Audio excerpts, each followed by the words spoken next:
Hello everyone. Today I am going to explain you History Class 11 Chapter 1 from the beginning of time. In this chapter I am going to explain you the evolution of human being. This chapter traces the beginning of human existence.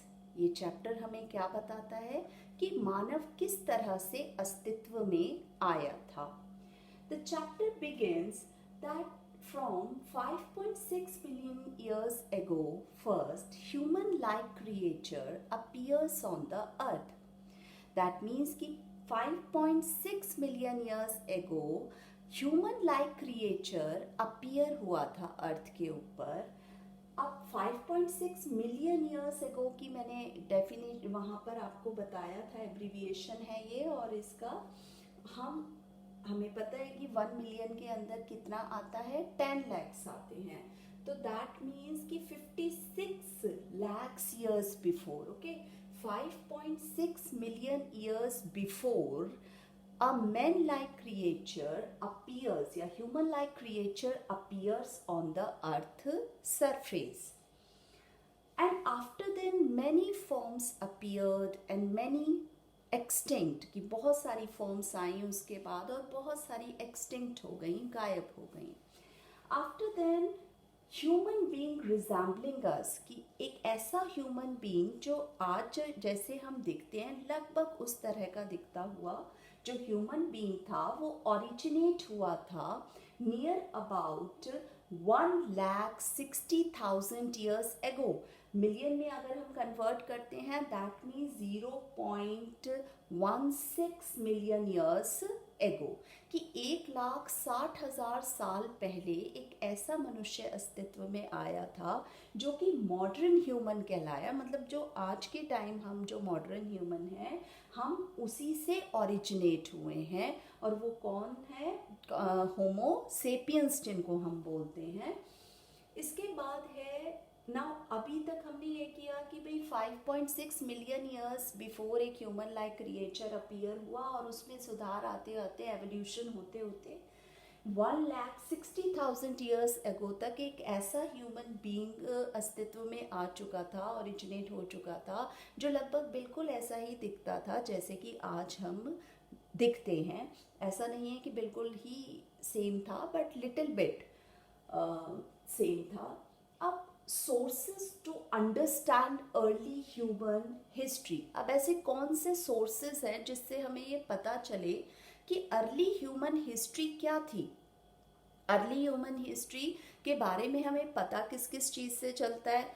Fossils के ज़रिए, paintings के ज़रिए हमें पता चलता है. इसके अलावा हमें टूल्स के ज़रिए, जो टूल्स मिले हैं उसके ज़रिए हमें ये पता चलता है कि ह्यूमन बीइंग जो था वो किस तरह का रहा होगा. तो for so many years this was denied. क्या डिनाइड किया गया कि भाई जो हिस्टोरियंस थे या जो स्कॉलर्स थे उन्होंने डिनाई किया कि ऐसा नहीं हो सकता कि ये जो फॉसिल्स हैं, फॉसिल्स क्या होते हैं? Fossils are the dead remains of plants, animal, humans that turned into a stone. उसमें कन्वर्ट हो जाते हैं, एम्बेडेड हो जाते हैं, उसके अंदर समा जाते हैं और फिर कहीं ना कहीं केमिकल एनालिसिस करके उनको फिर ये पता लगाया जाता है कि वो कितने पुराने हैं. तो इस तरह से क्या पता चलता है कि ये जो फॉसिल्स थे, स्टोन टूल्स थे, पेंटिंग्स थी, इनको डिनाई किया गया स्कॉलर्स के द्वारा कि भाई ये जो मिली हैं चीज़ें ये कुछ रीसेंट टाइम पीरियड की हैं, ये बहुत पुरानी नहीं है. लेटर ऑन कुछ क्यों भी इसको डिनाई करते थे? Because they thought that it was an act of creation of God, कि ये जो मनुष्य बना है ये सिर्फ क्या है, ये ओरिजिनेट नहीं हुआ है किसी एनिमल से, बल्कि ये क्या है, एक एक्ट ऑफ गॉड है. इसे किसने बनाया है? भगवान ने सीधा उतारा है. तो बाइबल के ओल्ड टेस्टामेंट में इसको लिखा गया कि ह्यूमन बीइंग ओरिजिनेट कैसे हुआ है, कि ह्यूमन बीइंग का क्रिएशन हुआ है और वो किसने किया है? गॉड ने किया है. तो इसीलिए ये लोग जो थे, ये स्कॉलर्स जो थे, वो डिनाई करते थे कि ये जो फॉसिल्स मिल रहे हैं, स्टोन टूल मिल रहे हैं, पेंटिंग मिल रही हैं, ये अभी के आसपास के टाइम पीरियड के हैं, ये बहुत पुराने नहीं हैं. ये कुछ सोर्सेस थे जिनसे हमें अर्ली ह्यूमन हिस्ट्री के बारे में पता चला। Although that was denied by many scholars because they thought that it was the creation of God, कि ये जो कुछ हो रहा है वो क्या है, क्रिएशन ऑफ गॉड है। मैन भी क्या है, क्रिएशन ऑफ गॉड है, उसे भगवान ने बनाया है। अब ये सारी जो बातें चल रही थी, इस पर कहीं ना कहीं विराम चिन्ह या इसको किस तरह से रोका गया था कि एक निएंडरथल वैली जर्मनी में, वहाँ पर निएंडरथल वैली के अंदर जो कि जर्मन सिटी में है, डसलडॉर्फ में, इस निएंडर वैली में एक मैन का स्कल मिला। इसलिए क्योंकि निएंडर वैली में मिला था तो इसलिए क्या बोला गया इसे, निएंडरथल मैन स्कल। तो some workers were working there, कुछ वर्कर्स वहाँ वर्क कर रहे थे फॉर लाइम स्टोन, क्वायरिंग कर रहे थे लाइम स्टोन के लिए। एंड अचानक से उनमें से किसी वर्कर को एक स्कल मिला और वो स्कल उसे बहुत पुराना लगा। तो this was the reason why he handed it to Carl Fuhlrott. उसने कार्ल फुलरॉट को उसको हैंडेड ओवर कर दिया क्योंकि वो एक स्कूल मास्टर था, और स्कूल मास्टर था साथ ही साथ वो नेचुरल हिस्टोरियन भी था। तो उसने क्या किया कि उस वर्कर ने क्या किया कि निएंडरथल वैली में जो उसे स्कल मिला, उसने उस स्कल को कार्ल फुलरॉट को दे दिया, जो कि एक स्कूल मास्टर था and he was a natural historian also. Carl Fuhlrott ने जब ये देखा तो उसने उसका एक प्लास्टर कास्ट बनाया और प्लास्टर कास्ट बनाकर उसको हैंडेड ओवर कर दिया हरमन स्कैफरसन को। And he was a professor of anatomy in Bonn university. वो एक प्रोफेसर था एनाटॉमी का। Anatomy I had explained you in the previous lecture. Anatomy क्या होती है, study of bodies of people and animal, जो study कर रहे होते हैं बॉडी के बारे में। तो जब ये स्कल मिला, स्कल को वर्कर ने कार्ल फुलरॉट को दिया। कार्ल फुलरॉट ने क्या किया कि उसका प्लास्टर कास्ट बनाया और फिर जो ओरिजिनल था उसको हरमन स्कैफरसन को दे दिया बॉन यूनिवर्सिटी में।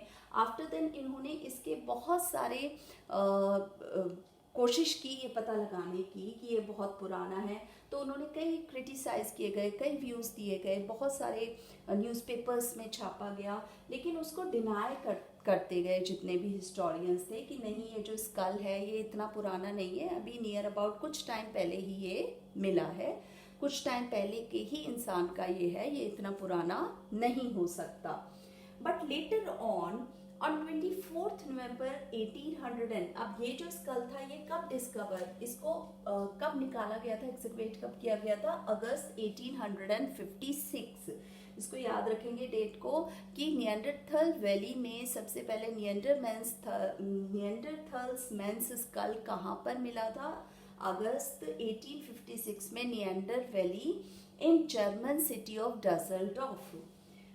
कार्ल फुलरॉट, हरमन स्कैफरसन के बारे में मैंने बता दिया कि उन्होंने फिर उस स्कल से क्या किया। बट लेटर ऑन जब ये सारी थ्योरीज को मना करते रहे सभी स्कॉलर्स, तो इसी बीच चार्ल्स डार्विन की एक थ्योरी आई, उसने अपनी एक बुक निकाली and that was on the origin of species. अब स्पीशीज जो वर्ड है हमारा कि ओरिजिन ऑफ स्पीशीज कौन होते हैं, कि किस तरह से कि ये जो इस बुक के अंतर्गत ये बोला गया, इस बुक में ये बोला गया कि भाई जो ह्यूमन बीइंग है वो किस तरह ओरिजिनेट हुआ है, कि वो एनिमल से ओरिजिनेट हुआ है और वो किसी तरह से क्रिएशन ऑफ गॉड नहीं है। तो चार्ल्स डार्विन ने अपनी book on the origin of species में क्या लिख दिया कि human being originate from a animal, उससे वो ओरिजिनेट हुआ है, वो कोई एक्ट ऑफ गॉड नहीं है। तो इस तरह हमने ये देखा कि 5.6 मिलियन ईयर्स एगो एक ह्यूमन लाइक क्रिएचर अर्थ पर आया और उसके बाद ह्यूमन बीइंग जो रिजेंबल करता है हमारी तरह, वो कब आया था, 1,60,000 साल पहले। नाउ उनके सोर्सेस हमें पता कहाँ से चला, फॉसिल्स के ज़रिए, स्टोन टूल्स और पेंटिंग्स के ज़रिए। ये सब जो क्रिएशन, कुछ लोग ये मानते थे कि ये क्रिएशन ऑफ गॉड है और ऐसे कोई सबूत हमें नहीं मिले हैं। तो एक को हम इस इंस्टेंस के द्वारा, इस घटना के द्वारा इसको हम एक्सप्लेन करते हैं कि कैसे उन्होंने डिनाई किया कि ये जो था एक क्रिएशन ऑफ गॉड नहीं है, कि निएंडरथल वैली के अंदर का जो इंसिडेंस है उससे ये क्लियर हो गया कि ह्यूमन बीइंग ओरिजिनेट हुआ है एनिमल से ही, ना कि वो क्या है, वो एक क्रिएशन ऑफ गॉड नहीं है। ऑन द अदर हैंड अब आता है हमारा the story of human evolution. अब तक हमने दो मेन टॉपिक्स क्लियर कर लिए हैं इसमें, sources to understand early human history. Second हमने इसमें किया है कि how was Neanderthals man skull discovered. These topics you can get in your notes also, उसमें ये सारा नोट्स के अंदर लिखे हुए हैं। For the better understanding, after watching this, you can read those notes also properly so that you will be able to understand what I am explaining it here. Now, third one is the story of human evolution. कि फिर हम देखते हैं कि क्या story रही है human evolution की, कैसे धीरे धीरे उसकी उत्पत्ति हुई है। तो अभी तो हम बात कर रहे थे कि 5.6 मिलियन ईयर्स एगो एक ह्यूमन लाइक क्रिएचर अपीयर हुआ था, लेकिन उससे पहले क्या था, तो उसको हम वहाँ से पढ़ना शुरू करेंगे। और बुक में भी यहाँ से दिया हुआ है कि सबसे पहले कौन थे, प्राइमेट्स। प्राइमेट्स कौन थे, primates are the sub group of large group of mammals including apes, monkeys and humans. कि प्राइमेट्स एक ऐसा उप समूह था, किसी समूह का, एक बड़े समूह का ऐसा उप समूह था जिसमें कौन कौन इंक्लूड होते थे, ये जो वानर है वो भी इंक्लूड होते थे, जो ह्यूमन की तरह थोड़ा बहुत लिटिल बिट जो एप लाइक क्रिएचर्स थे वो भी इसमें इंक्लूड होते थे। और ये कब था, 36 to 24 मिलियन ईयर्स एगो। इसको ध्यान से देखेंगे, मिलियन ईयर्स एगो की बात हो रही है, that means 360 to 240 lakhs years before। यहाँ हमने बात की थी 56 lakhs years before, और यहाँ उससे भी पीछे जा रहे हैं, क्यों जा रहे हैं, क्योंकि इसमें तो क्या था, large group of mammals include थे उसके अंदर। उसके बाद प्राइमेट्स में से ही क्या ओरिजिनेट हुए धीरे धीरे, जैसे मैंने पहले बताया कि कुछ फॉर्म्स जो थी वो ओरिजिनेट हुई और फिर एक्सटिंक्ट भी होती चली गई। तो इसी तरीके से प्राइमेट्स जो थे वो कब थे, 36 to 24 मिलियन ईयर्स एगो थे। उसके बाद इसमें से ही कौन ओरिजिनेट हुए, होमिनॉइड्स। होमिनॉइड्स ओरिजिनेट हुए और वो लगभग कब तक थे, 24 मिलियन ईयर्स एगो से लेकर 6.4 million years ago. That means इसको ध्यान से सुनेंगे कि 360 से लेकर 240, अगर हम बात करें लैक्स में कन्वर्ट करें, 360 से लेकर 240 लैक्स ईयर्स बिफोर कौन थे, प्राइमेट्स थे। 240 लैक्स से लेकर, यहाँ मिलियन ईयर्स लिखा हुआ है, मैं लैक्स में भी आपको समझा रही हूँ कि 240 लैक्स ईयर बिफोर से लेकर 64 लैक्स ईयर्स बिफोर कौन थे, होमिनॉइड्स थे।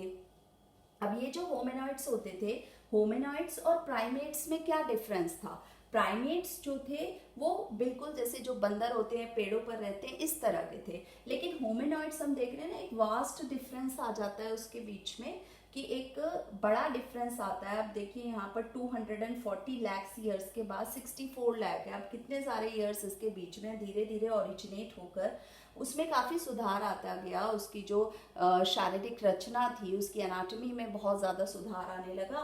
तो धीरे धीरे अब ये प्राइमेट्स कैसे थे, बिल्कुल बंदर की तरह पेड़ों पर रहना, जबकि ऑन द अदर हैंड होमिनॉइड्स किस तरह के थे कि ना तो इनकी टेल थी और इनकी थोड़ा जो कद था वो भी बढ़ चुका था।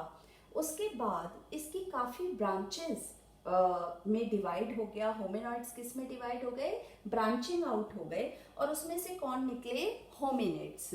अब ये जो होमिनिड्स थे, इन होमिनिड्स में भी हम देखते हैं कि नियर अबाउट 6.4 के बाद धीरे धीरे इवॉल्व होते होते होमिनॉइड्स के अंदर से ही इवॉल्व होते होते कौन निकला है, होमिनिड्स। होमिनिड्स बिलोंग करते हैं होमिनाइडे फैमिली से, और ये जो होमिनिड्स हैं, ये होमिनिड्स की बहुत सारी जीनस हैं। जीनस क्या होती है, ब्रांचेस हैं।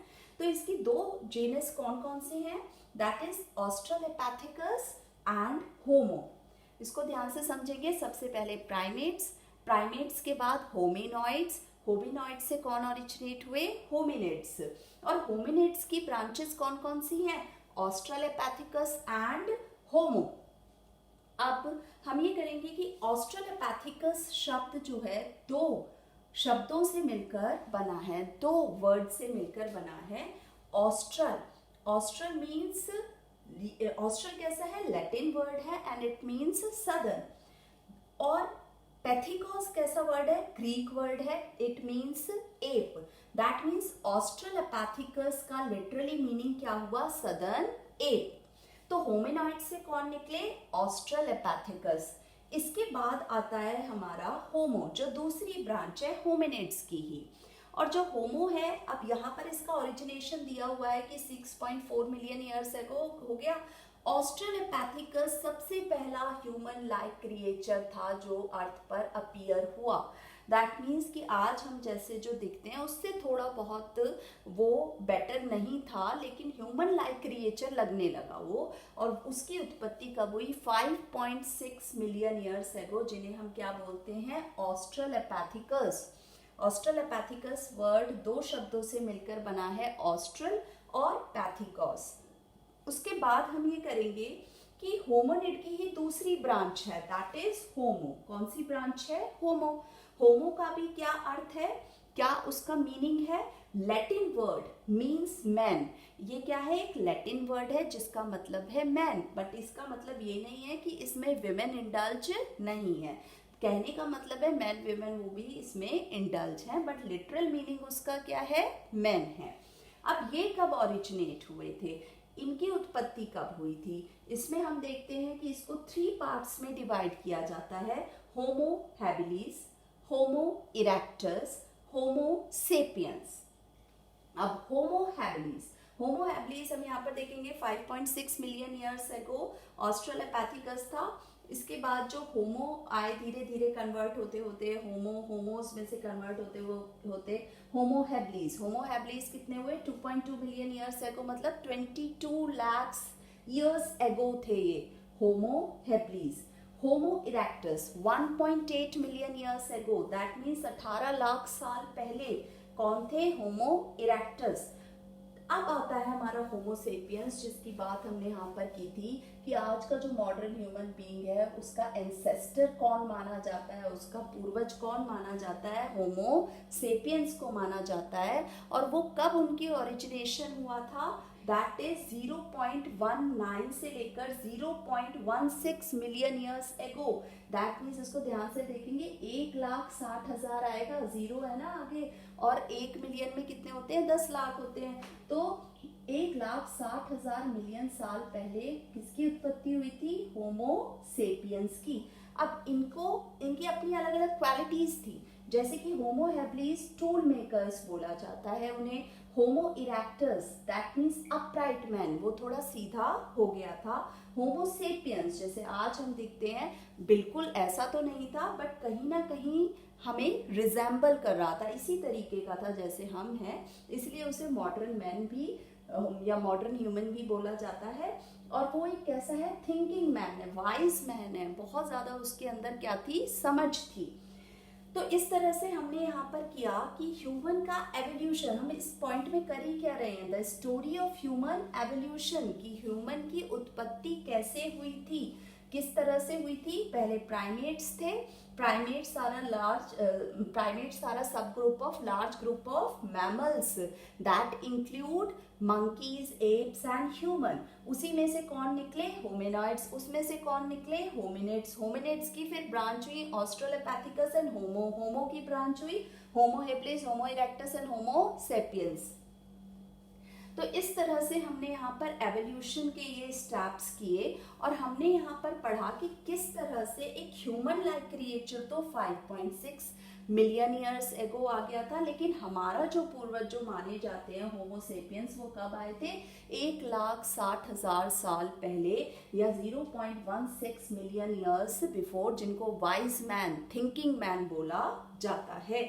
उसके बाद आता है हमारा कुछ डिफरेंसेस। हमने जैसे प्राइमेट्स और होमिनॉइड्स के बीच में डिफरेंस कर लिया कि प्राइमेट्स जो थे बिल्कुल जैसे जो बंदर होते हैं, इस तरह के बंदर हैं, लंगूर हैं, तो ये सब जो थे प्राइमेट्स के अंदर थे, जो मैमल्स कहे जाते हैं, और अपनी ही जैसी ऑफस्प्रिंग को वो जन्म दे सकते हैं। ऑन द अदर हैंड होमिनॉइड्स कौन होते हैं?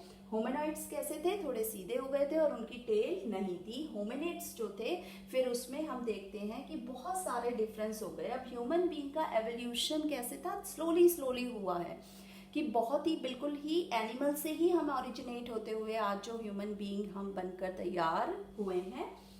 अब डिफरेंस आता है हमारा इसमें, सबसे पहले तो हमने प्राइमेट्स और होमिनॉइड्स में कर लिया डिफरेंस, कि बिल्कुल वानर है और इसका पूंछ नहीं है, और साथ में वो क्या है, टेल नहीं है, और उसमें वो थोड़ा सीधा हो गया है।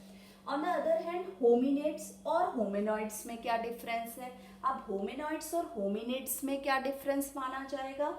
होमिनॉइड्स they have a smaller brain size. Hominoids का ब्रेन साइज कैसा होता है? स्मॉलर। इनका कैसा होता है? लार्जर। अब क्यों होता है? मे बी इसलिए कि जैसे जैसे उनकी बुद्धि का विकास हुआ तो उनकी मेमोरी बहुत ज़्यादा बढ़ी, तो उनका ब्रेन साइज कैसा है? लिटिल बिट थोड़ा सा बिग है as compare to hominoids. On the other hand they are quadrupeds. ये कैसे थे? क्वाड्रपेड्स थे, यानी पैर थे, हाथ थे, और ये चलते थे इस तरह से, चारों फोर जो उनके पैर और हाथ थे उनका यूटिलाइजेशन करते थे। ऑन द अदर हैंड होमिनॉइड्स कैसे थे? होमिनॉइड्स कैसे थे? अपराइट पोस्चर था, सीधे हो चुके थे, और बायपेडल लोकोमोशन थी, यानी दो पैरों के ऊपर वो चलते थे। On the other hand they have a flexible four limbs. Hominoids का जो फोर लिम्स होते हैं, यानी जो उनके ये फोर लिम्स हैं, यहाँ पर इस तरह की डायरेक्शंस तो होती थी, लेकिन यहाँ on the other hand hominids जो थे, इनकी जैसे फिंगर्स में भी जो चेंजेस थे वो होने लगे थे, वो काफ़ी चलने लगी थी, तो जिसकी वजह से वो टूल मेकर्स भी कहलाए गए थे, या टूल्स बनाते थे, या सभी तरह की अपनी एक्टिविटीज़ को वो वैसे ही कर पाते थे जैसे कि आज हम करते हैं। तो इस तरह से डिफरेंस आता है। They have a smaller size, they have a big size brain, they are quadrupeds, and they are bipedal locomotion, they have a flexible four limbs, and they have flexibility in their hand, their leg, their fingers, उनके अंदर flexibility थी। तो यहाँ पर हमारा difference हो गया। Primates और होमिनॉइड्स में हमने पहले कर लिया, होमिनॉइड्स और होमिनिड्स में हमने यहाँ पर डिफरेंस कर लिया। Now we come to Australopithecus and Homo, कि ऑस्ट्रेलोपैथिकस और होमो में क्या डिफरेंस आता है। ऑस्ट्रेलोपैथिकस जो है, इसमें भी कैसा ब्रेन है? ब्रेन साइज कैसा है? स्मॉलर है। होमोस का कैसा है? बड़ा है। On the other hand heavier jaws, इनके जॉज कैसे होते थे? ऑस्ट्रेलोपैथिकस का जो जबड़ा था वो थोड़ा बाहर की तरफ निकला हुआ था, बाहर की तरफ होता था, लेकिन on the other hand homos में jaws with a reduced outward protrusion, कि उसका जो जबड़ा होता था वो बाहर की तरफ उसका फैलाव नहीं था। प्रोट्रूजन मतलब बाहर की तरफ फैलाव होना, तो ऐसा नहीं था। ऑन द अदर हैंड इनके टीथ बड़े होते थे, इनके टीथ कैसे थे? स्मॉल होते थे। और अब ये किस वजह से होते थे? कि मे बी उनकी जो ईटिंग हैबिट्स थी वो चेंज होती चली गई थी, तो उनका जो शरीर रचना थी, उनकी जो एनाटॉमी थी, उसमें भी चेंजेस आते चले गए थे। तो इस तरह से हम यहाँ पर डिफरेंस देते हैं ऑस्ट्रेलोपैथिकस और होमो के बीच में। बहुत ही डिफरेंस इजी है। Smaller brain size, larger brain size, larger jaws, smaller jaws, larger teeth, smaller teeth. अब इसको हम इस तरह से करेंगे। तो हियर वी हैव कंप्लीटेड कि फर्स्ट ह्यूमन लाइक क्रिएचर, बिल्कुल ध्यान से रखेंगे, 5.6 मिलियन ईयर्स एगो, और आज का जो मॉडर्न मैन है उसका ओरिजिनेशन कब हुआ? 1,60,000 मिलियन ईयर्स एगो, 0.16 मिलियन ईयर्स एगो। उसके बाद sources to understand history, human history हमने किया था, जिसमें हमने फॉसिल्स किया और हमने किया स्टोन टूल्स किया, पेंटिंग्स। फॉसिल्स क्या होते हैं? Fossils are the dead remains of plants, animals and human that turns into a stone, and उसके बाद हमने इन सब जब डिनाई किया स्कॉलर्स ने कि भाई ऐसा नहीं हो सकता क्योंकि ये क्रिएशन ऑफ गॉड है, तो एक ऐसा एग्जाम्पल दिया गया है इसमें जिससे प्रूफ हो सके कि ये क्रिएशन ऑफ गॉड नहीं है ह्यूमन बीइंग, बल्कि ये ओरिजिनेट हुआ है। तो कैसे पता चला? निएंडरथल मैन स्कल जब डिस्कवर हुआ तो उसमें चार्ल्स डार्विन की थ्योरी को जब लगाकर देखा गया तो उससे क्या पता चला? चार्ल्स डार्विन की बुक भी बहुत ही ज़्यादा इम्पॉर्टेंट है, दैट इज़ 24 नवंबर 1859 में उसने एक बुक लिखी on the origin of species. बहुत ही इम्पॉर्टेंट है, कॉम्पिटिटिव एग्जाम्स के पर्पस से भी है और अपने 11th के एग्जाम्स के पर्पस से भी है। उसके बाद हमने किया बहुत ही important topic and that is the story of human evolution, कि ह्यूमन एवोल्यूशन कैसे हुआ, किस तरह से वो इवॉल्व हुआ। ये हमने इसकी डेफिनेशन भी लास्ट वीडियो में की थी कि ह्यूमन एवोल्यूशन हम किसको कहते हैं, कि किस तरह से जो ह्यूमन बीइंग है वो इवॉल्व होकर आया है, बहुत सारे चेंजेस हुए हैं उसके अंदर, तब वो आज का जो हम मॉडर्न ह्यूमन बीइंग है उसमें कन्वर्ट हुआ है। इसमें ध्यान रखेंगे बिल्कुल, प्राइमेट्स हैं, होमिनॉइड्स हैं, होमिनिड्स हैं, ऑस्ट्रेलोपैथिकस, होमोज में होमो हेबिलिस, होमो इरेक्टस, होमो सेपियंस। और डिफरेंसेस जो हैं ये बहुत ही इंपॉर्टेंट डिफरेंसेस हैं। हमने इन दोनों के बीच में डिफरेंस भी किया, हमने इसमें भी डिफरेंस किया और उसके बाद हमने यहाँ पर भी इन दोनों के बीच में डिफरेंस किया। तो here the first 3 parts of your chapter finished. I have given you some notes. You can read those notes and understand it properly. Thank you.